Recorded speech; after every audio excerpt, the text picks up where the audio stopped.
क्यों? क्योंकि शिक्षक को जिस कुर्सी पर पहुंचना था उस कुर्सी पर पहुंच करके उसकी सीमा अब बंद हो गई और विद्यार्थी की सीमा, विद्यार्थी की संभावनाएं अभी पूरा खुली हुई है।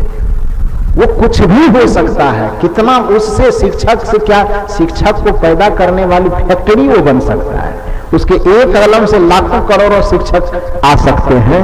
ऐसे कुर्सी पर ऐसे कलम का पावर वो ले सकता है। इसलिए शिक्षक सीमा में बद्ध हो जाने के कारण शिक्षक क्या होगा? छोटा होगा और विद्यार्थी क्या होगा? बड़ा होगा। ठीक उसी प्रकार से मनुष्य और देवता में यदि तुलना आप करेंगे तो देवता छोटा होगा और मनुष्य क्या होगा? बड़ा होगा। क्यों? क्योंकि देवता की सीमा पुण्य के फल में आबद्ध हो चुका, सीमा में बंध चुका है, फल को भोगने वाला आदमी बन गया है। और मनुष्य क्या है? कर्म की अपार संभावनाएं उसके अंदर है। परमात्मा देवता बनने से भी बड़ा बनने की संभावना अभी उसमें मौजूद है। इसलिए मनुष्य से देवता, देवता से मनुष्य बड़ा होगा। इसी बात को ध्यान में रख करके गोस्वामी तुलसीदास जी रामचरितमानस में ये पंक्ति कहे होंगे, बड़े भाग्यमान सतन पावा। शब्द की व्याख्या कीजिए, सुर दुर्लभ सदग्रंथ ही गावा। बड़े भाग मानुष तन पावा। इतनी सी व्याख्या तो समझ रहे हैं। इसका अर्थ हुआ कि बड़े भाग से यह मनुष्य का शरीर मिला है। इतना तो जान गया। ये आगे वाले का कौन विश्लेषण करेगा? सुर दुर्लभ, सुर माने क्या होता है? देवता। अब दुर्लभ, देवताओं को भी दुर्लभ। क्या दुर्लभ है देवता को? मानुष तन। मनुष्य का शरीर देवता को दुर्लभ है। तो जो मनुष्य का शरीर देवता को दुर्लभ, दुर्लभ का मतलब कठिनता से मिलने वाला, जो शरीर देवता को बड़ी कठिनता से मिलने वाला है वो शरीर हमको मिल गया है। तो हम उससे बड़े हुए कि छोटे हुए? हम बड़े न हुए जी। तो सब अब कबीर साहब ये बात कहते हैं तो आप लाठी का उठाते? यदि कबीर साहब यह कहते हैं कि आप देवता से बड़े हैं तो आप उसकी ऊपर ईटा पत्थर क्यों फेंकते हैं? गोस्वामी जी ये कह रहे तब क्या कीजिएगा? बड़े भाग्यमान सतन पावा।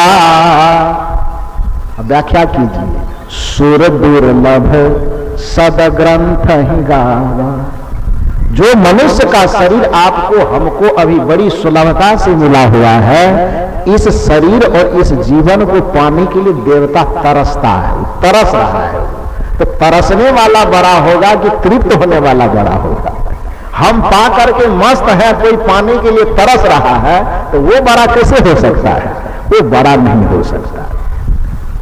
उस दिव्य जीवन को आपने पाया है, तो इस दिव्य जीवन का कर्तव्य है कि आप संसार को दीजिए, प्रकृति को दीजिए, किसी को अच्छा दीजिए, किसी को प्रेम दीजिए, किसी को सुख दीजिए, किसी को शांति दीजिए, किसी को आनंद दीजिए। यही परमार्थ का रास्ता है। भला किसी का कर न सको तो पहले भला करो। यदि आप कहते हैं नहीं मैं हमसे वो भी नहीं करेगा, ठीक है मत कीजिए, नहीं कीजिए, कोई अपराध नहीं हो जाएगा। पहली बात तो आप कीजिए। दूसरी बात, यदि आप असमर्थता जाहिर करते हैं कि हमसे नहीं सपरेगा, नहीं होगा, तो पर भी संत कहें कि नहीं भी होगा तो कोई अपराध नहीं, मत कीजिए, कोई दिक्कत नहीं। लेकिन बुरा किसी का मत करना, इतना तो करोगे ना। अब ये कहिएगा कि हमसे भला होगा नहीं लेकिन बुराई हम करेंगे, तब तो फिर चौपट हो जाएगा। भला भी न कीजिए तो कम से कम इतना रहम कीजिए कि बुरा मत कीजिए। भला किसी का कर न सको तो बुरा किसी का मत करना। पुष्प नहीं बन सकते यदि तुम कांटे बन कर मत रहना। कोशिश करो कि हम किसी के रास्ते का फूल बन जाए। और यदि ये संभावना नहीं लग रही कि हम किसी के रास्ते का फूल नहीं बन सकते, तो भैया मेरी इतना रहम दुनिया पे करना कि किसी के रास्ते का कांटा मत बनना, यह भी परमार्थ है। लेकिन अफसोस की बात यह है कि आदमी ये तो कहता है कि हम किसी के रास्ते का फूल नहीं बन सकेंगे, लेकिन इसमें आगे रहता है कि हम सबसे बड़का कांटा बनेंगे। तो ये अपराध हो जाता है, फिर ये मानव जीवन को पाने का अर्थ बेकार हो जाता है। चलिए ज्यादा आप इधर उधर नहीं, मूल बात पे आइए। भला किसी का कर न सको तो बुरा किसी का मत करना, पुष्प नहीं बन सकते यदि तुम कांटे बन कर मत रहना। कांटे बनकर मत रहना। बन न सको भगवान यदि तुम, ये तो संभावना लेकर के आप आए कि आपको भगवान बनना चाहिए था। भगवान से भी कोई ऊंचा पद होता है तो उसको भी आपको प्राप्त करना चाहिए था। इसके लिए ही यह मनुष्य का शरीर मिला है। विचारक कहते हैं संभावना तो ये थी लेकिन नहीं बन सके तो चलो उसमें भी कोई क्षति नहीं है। बन न सको भगवान यदि तुम कम से कम इंसान बनो, नहीं कभी शैतान बनो और नहीं कभी हैवान बनो। इतना तो करो। पहले क्या मिला? भगवान बनना था आपको। विचारक कहते हैं भगवान बनना था इसीलिए मनुष्य का जीवन तुम्हें मिला। खैर चलो भगवान नहीं बने तो कम से कम क्या बनना? इंसान बनना। यह भी एक कैटेगरी है। यदि इंसान नहीं बन सकते हो तो भी चलेगा, लेकिन हैवान और शैतान मत बनना। लेकिन आदमी यहां क्या करता है? भगवान की तो बातें छोड़ दीजिए, इंसानियत के धरातल से ही इतना वो नीचे गिर जाता है कि शायद पशु पक्षी भी अपने आप में शर्म करने लगता है कि हमारा नाम व्यर्थ का बदनाम है। कहा जाता है कि एक बार एक गिरगिट दीवार पे लटका हुआ है, कि फेसबुक दूध का ज्ञान है कहा कि एक गिरगिट लटका हुआ था दीवार पे, अब मुंह में कोना में मुंह ऐसे लटकाए हुए था। तो एक आदमी गया और उस गिरगिट से पूछा कि तू कोना में लटक करके मुंह क्यों लटकाया हुआ है? का इसलिए लटकाए हुए क्योंकि दुनिया में हमारी पहचान इस मामले में थी कि गिरगिट रंग बदलने में माहिर होता है। लेकिन अब हम क्या करें? जो पहचान हमारे नाम से जुड़ी हुई थी कि गिरगिट रंग बदलने में माहिर होता है, तो हम तो घंटा 2 घंटा के बाद रंग बदलते हैं। लेकिन धरती के आज के कलयुग का जो इंसान है तो कितना सेकेंड में अपना रंग बदलता है ये भी पता नहीं। तो हम जिस प्रतियोगिता में आगे थे उस प्रतियोगिता में भी आदमी हमसे आगे निकल गया, रंग बदलने में माहिर हो गया है। तो कोना में हम मुंह लटका करके न बैठे तो क्या करें? तो कटाक्ष है, व्यंग है आदमी के ऊपर कि गिरगिट भी घबरा रहा है। कहा जाता है एक महात्मा के विषय में कहा जाएगा, महात्मा रास्ते से जा रहे थे, उसी रास्ते से एक सांप जा रहा है। महात्मा को जैसे देखा तो सांप चढ़ाई में छुपने लगा।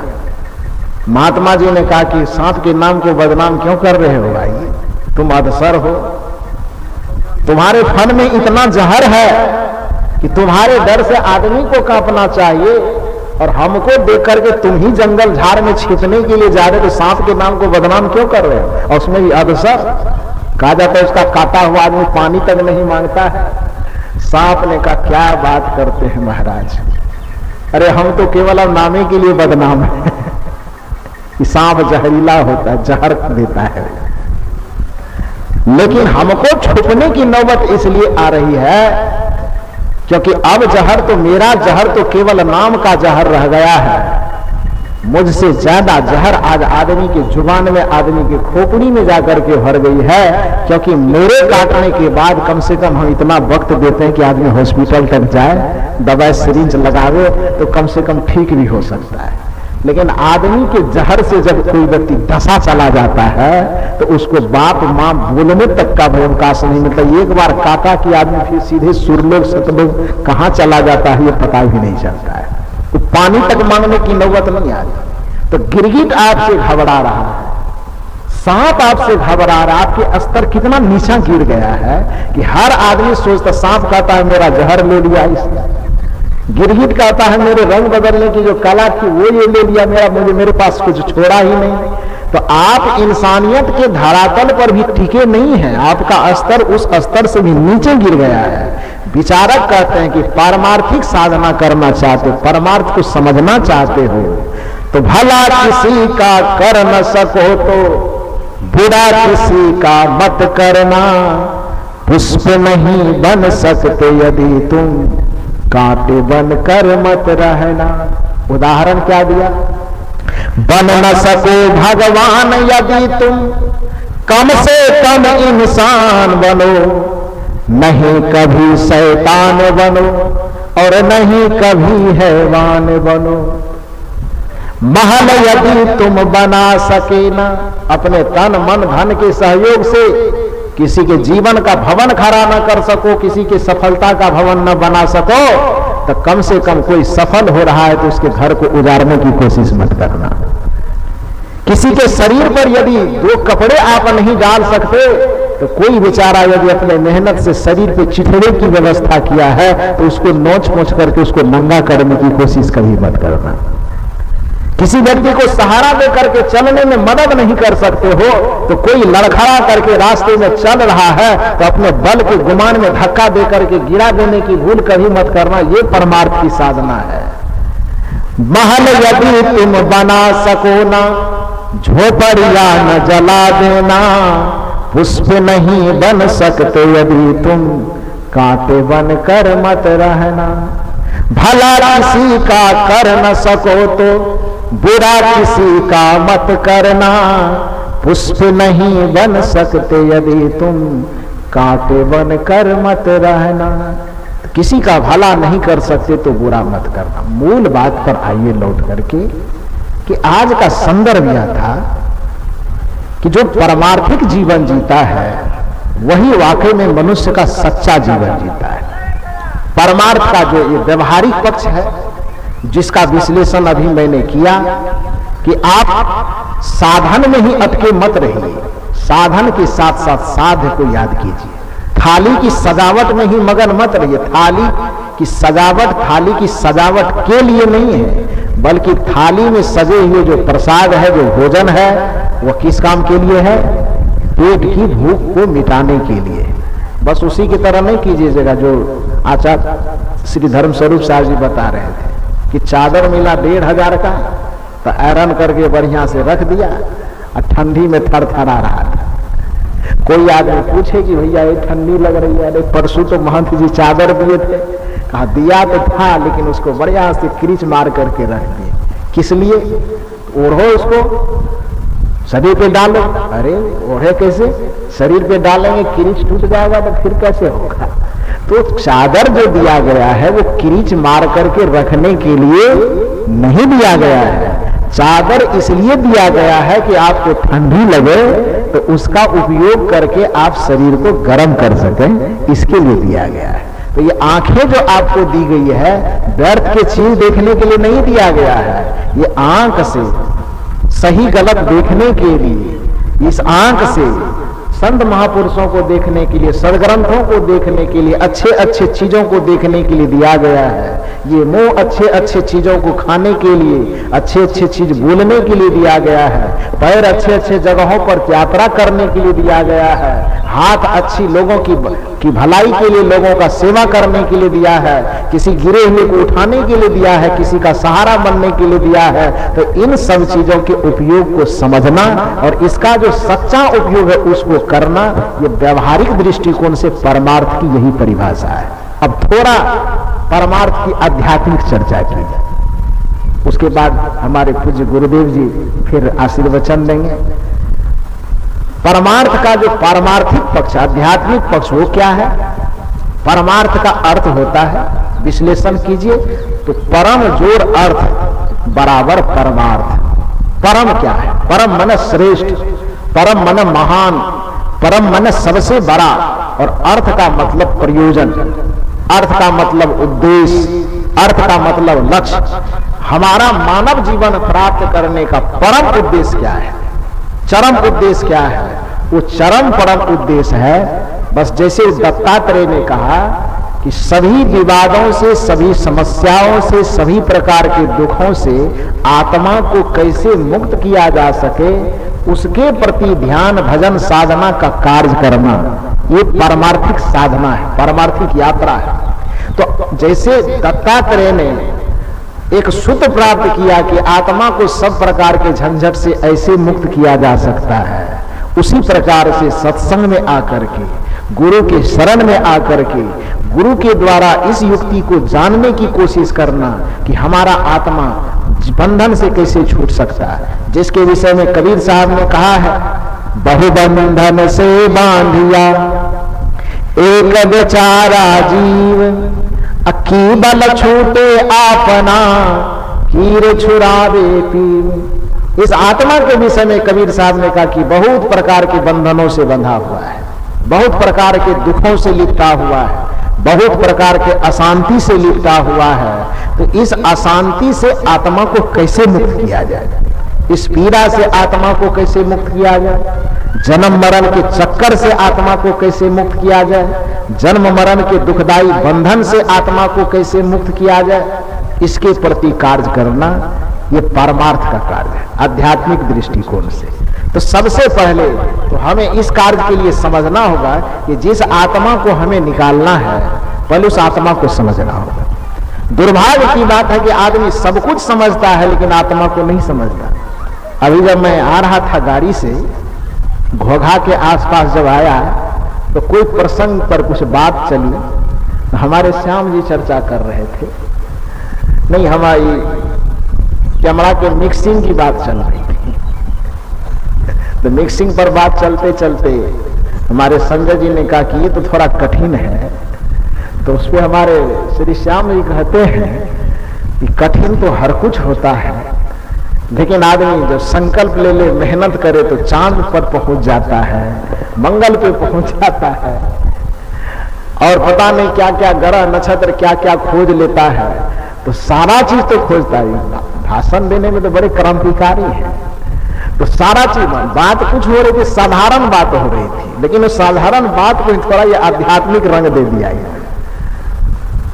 रंग क्या दिया कि आदमी यदि संकल्प ले ले तो चंद्रमा को खोज लिया, मंगल ग्रह खोज लिया, ये खोज लिया, आकाश पताल समुद्र सब कुछ खोज डाला।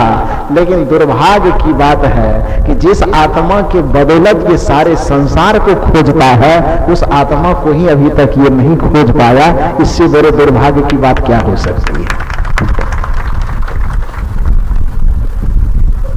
दुर्भाग्य की बात है कि हम सब कुछ जानते हैं, आकाश जानते हैं, पताल जानते हैं, समुद्र जानते हैं, नदी जानते हैं, नाले जानते हैं, पत्थर जानते हैं, पहाड़ जानते हैं, लेकिन इस सब चीज को जानने वाला जो है उसको हम नहीं जानते। कल्पना कीजिए कि आत्मा न रहे तो मां को कौन जानेगा, ये आत्मा न रहे तो बाप को कौन जानेगा, ये आत्मा न रहे तो रिश्ते को कौन जानेगा, ये आत्मा न रहे तो देवी को, देवता को, भगवान को, मंदिर को, मस्जिद को कौन जानेगा। ये बताइए तो आत्मा न रहे और पूरे दुनिया के देवता मौजूद रहे और केवल एक शरीर से ये आत्मा रमैया राम निकल गए तो 33 करोड़ देवता मिल करके इस शरीर को घर में रख लेगा, रखेगा नहीं न रखेगा। पूरे दुनिया के भगवान भरा हुआ रहे, आत्मा से, शरीर से आत्मा निकल जाए तो पति पत्नी का संबंध रह जाएगा, बेटे पिता का संबंध रह जाएगा, कोई सामाजिक संबंध रह जाएगा, नहीं रह जाएगा। तो चाहे वो सामाजिक संबंध हो, चाहे पारिवारिक संबंध हो, चाहे रिश्ते नाते का संबंध हो, कोई भी संबंध हो, उस सभी संबंधों का आधार भगवान है कि आत्मा है। मंदिर से जो संबंध हमारा भगवान के कारण है कि आत्मा के कारण है। धर्म से जो हमारा संबंध है वह आत्मा के कारण है कि कोई भगवान के कारण है। किसके कारण है? आत्मा न रहे तो पोथी अपने जगह रहेगा और पुराण अपने जगह रहेगा, सब बेकार हो जाएगा। आत्मा न रहे तो मंदिर का गेट खुला है कि वन है, ये कोई परवाह करने वाला नहीं मिलेगा। आत्मा न रहे तो देवी देवता के सामने घंटी जला है कि नहीं जला है, दिया जला है कि नहीं जला, इसकी ही परवाह करने वाला कोई। सबसे बड़ा जो है आत्मा आधार है। दुर्भाग्य की बात है हमने नदी नाले पत्थर पहाड़ सब कुछ जाने, देवी देवता भूइया भवानी आकाश पताल सब कुछ जाना, लेकिन जिसके आधार में पूरे सृष्टि को हम जान रहे हैं उस आत्मा को ही हम जानने का प्रयास नहीं करते हैं। ये मानव जीवन की सबसे बड़ी भूल है।